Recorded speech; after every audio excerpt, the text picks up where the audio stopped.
Bonjour à tous, bienvenue dans une autre liste d'animes très spéciale sur notre chaîne. Aujourd'hui, nous allons parler d'animes où le personnage principal est un épéiste. Si vous aimez ce type de contenu, abonnez-vous et laissez votre like et maintenant commençons la vidéo.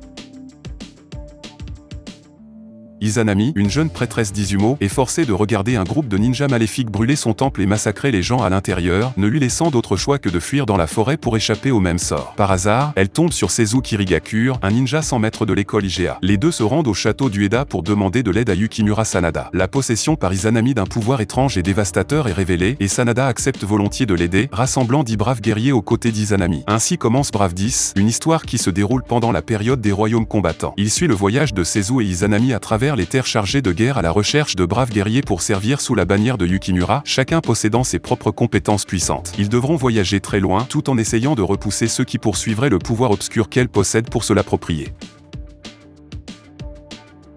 Au XIIe siècle au Japon, l'épéiste Kuro échappe à d'horribles poursuivants dans une forêt profonde avec son serviteur Bankei. Cherchant un abri, les deux se retrouvent dans la demeure isolée du mystérieux et magnifique Kuromitsu. Bien qu'ils soient chaleureusement acceptés, les hommes sont avertis de ne jamais entrer dans la chambre de Kuromitsu. Cependant, poussé par une curiosité innée et peut-être un amour condamné, Kuro jette un coup d'œil par la porte entrouverte, pour trouver Kuromitsu se régalant du sang des hommes déchus. Il apprend bientôt que Kuromitsu est un vampire immortel et se consacre à elle, devenant même lui-même un vampire afin de passer l'éternité avec elle. Mais l'organisation cryptique connue sous le nom d'Armée Rouge a demandé l'aide de Bankei, qui trahit Kuro et lui tranche la tête. Réveillant des siècles dans le futur dans un Japon apocalyptique des temps modernes, Kuro part retrouver son amant et se venger de l'Armée Rouge.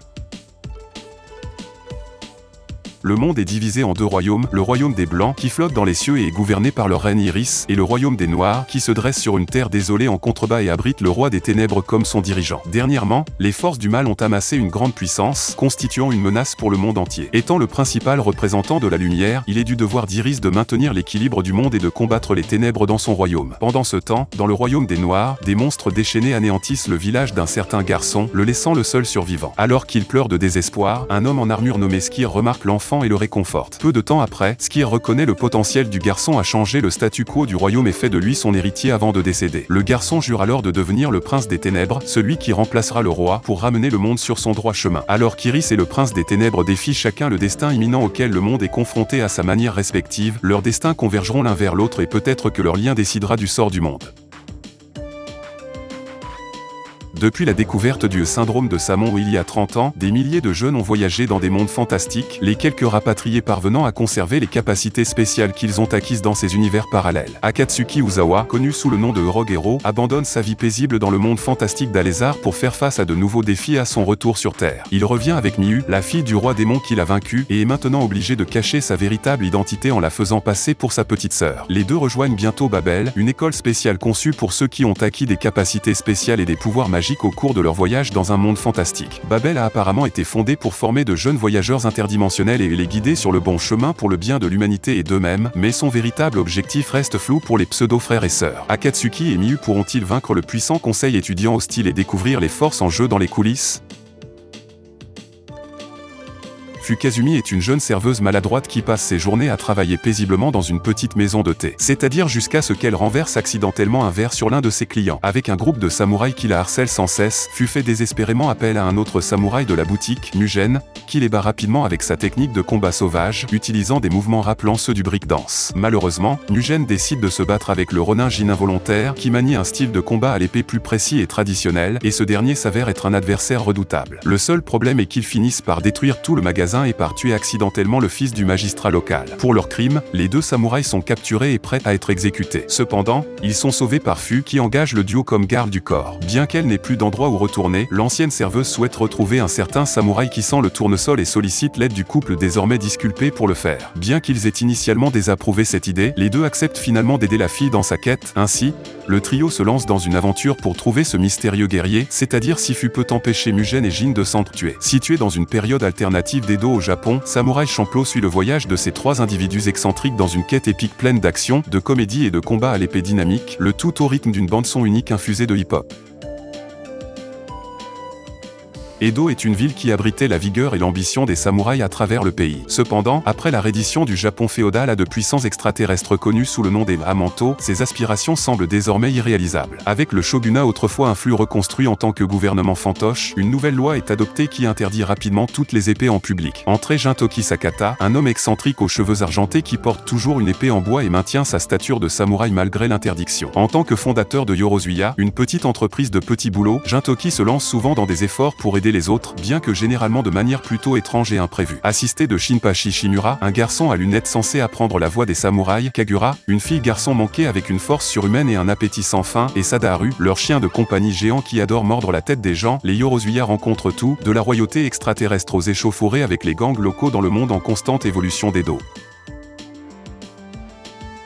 Quand il était un jeune garçon, Afro a vu son père être abattu lors d'un duel aux mains d'un homme connu uniquement sous le nom de Justice. Après avoir pris la vie du père d'Afro, Justice a mis de côté son bandeau numéro 2 et a pris le numéro 1 pour revendiquer ses pouvoirs divins comme le sien. Des années plus tard, après avoir obtenu le bandeau numéro 2 qui lui donne le droit de défier le numéro 1, Afro avance dans sa chasse à la vengeance contre l'homme qui a assassiné son père. Il n'y a qu'une seule chose qui se dresse sur son chemin, tout le monde dans le monde. Bien que le numéro 1 ne puisse être défié que par le numéro 2 peut être défié par n'importe qui. Alors que ses ennemis se rassemblent pour tenter de remporter le titre de numéro 2, Afro doit se battre à travers une myriade d'ennemis et d'obstacles s'il espère atteindre le numéro 1 et se venger une fois pour toutes.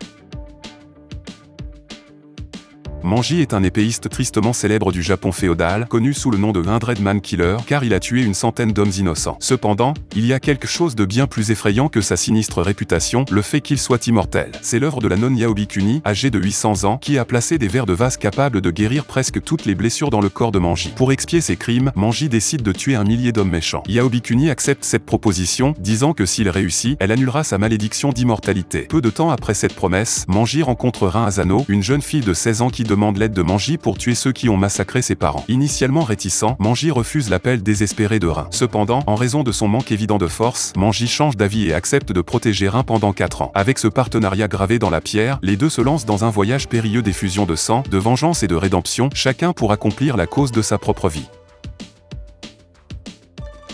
Maintenant marqué pour la mort et destiné à être chassé par des démons jusqu'au jour de sa mort, Gu se lance dans un voyage pour défier un destin aussi horrible, alors que des vagues de bêtes le poursuivent sans relâche. Renforçant sa détermination, il prend la monstrueuse lame Dragon Slayer et jure de se venger du responsable, traquant l'homme même qu'il admirait autrefois et qu'il considérait comme un ami. En cours de route, il rencontre des alliés improbables comme un petit elfe nommé Puck et Isidro, un jeune voleur qui cherche à apprendre le maniement de l'épée auprès de l'ancien mercenaire. Alors que le groupe hétéroclite se rassemble lentement après avoir décidé de rejoindre Gu dans sa quête, ils feront face à un danger incroyable comme ils n'en ont jamais connu auparavant.